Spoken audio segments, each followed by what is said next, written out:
We're coming to you today, of course, from the third floor of the Rhode Island State House in a segment that we call simply Capitol Spotlight, where we put the spotlight on a member of the General Assembly and discuss some of the things they have been working on and how it impacts all of us as Rhode Island citizens.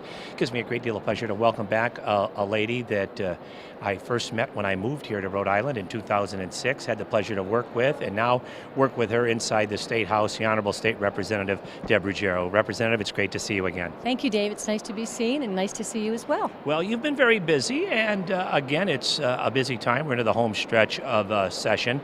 But recently, the governor signed into law a bill that was yours, the Rhode Island Local Agriculture and Seafood Act. You must be happy about that, but tell our viewers about it.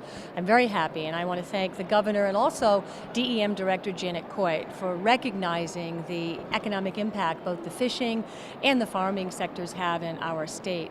You know, we tend to think about economic development as creating jobs inside a building or in a plant. We forget about the outdoor economy. We forget about the green and blue industries with farming and fishing and how they really represent real economic engines for the state's economy. You know, I noticed that you were one of the speakers during Ag Day that was held here at the State House. And certainly that is an important dynamic. And again, you've done a lot, along with the General Assembly, in promoting local products, in utilizing local products, consuming local healthy products. Yeah. It's really important for people to buy local and certainly to eat healthy. The two big components of this bill, which is now law, is the Interagency Food Council and the local food program.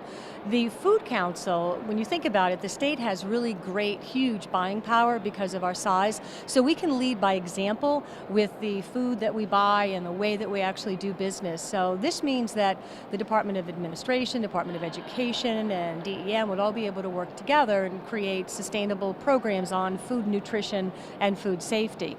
The second part, the local food program, really is about supporting the local farmers. You know, federal dollars, when they talk about federal dollars for rural areas, Rhode Island tends to be at a real disadvantage because we're not one of those big farming states. So this Food Council really will be able to have funding that will come from federal dollars, from grants, and from donations. So not a penny of state taxpayer dollars will be used, but it will be helped to kind of help a lot of the farmers first starting out, and also eventually fishermen as well, up to about $20,000 that DEM will manage. And when you're doing business locally, it can't get any more fresh than that. Yeah, I like to say buy local, get fresh, and stay well, But it's true, we have to really make sure that we sustain and support the local farms. We have over 1,200 farms in Rhode Island, and it's important that the next generation of people really appreciate the farm to fork, the farm to school, the farm to restaurants, the farm to hospitals. It is so important that we eat healthy and that we support the local produce and the local fishermen. Well, I'm glad to hear you mention about eating healthy too, because we've seen a staggering number of cases throughout the country of type 2 diabetes in children. And just today, it's ironic that we're taping this with you today, there was a national news story, a federal study was just released. 36% of our population right now in the United States is obese. That number is projected by government figures to go to 42% by the year 2030. So not only is it important that we promote agriculture, but it's important that we promote good eating habits. So you're saying that in almost 20 years it's going to go up 5%. Yes. Which is why it is so important that we teach our kids today, this generation, about sustainable, healthy eating and living so that they can appreciate the work of the farms. Just one quick note, did you know Rhode Island actually leads the nation #1 in direct selling at farmers markets?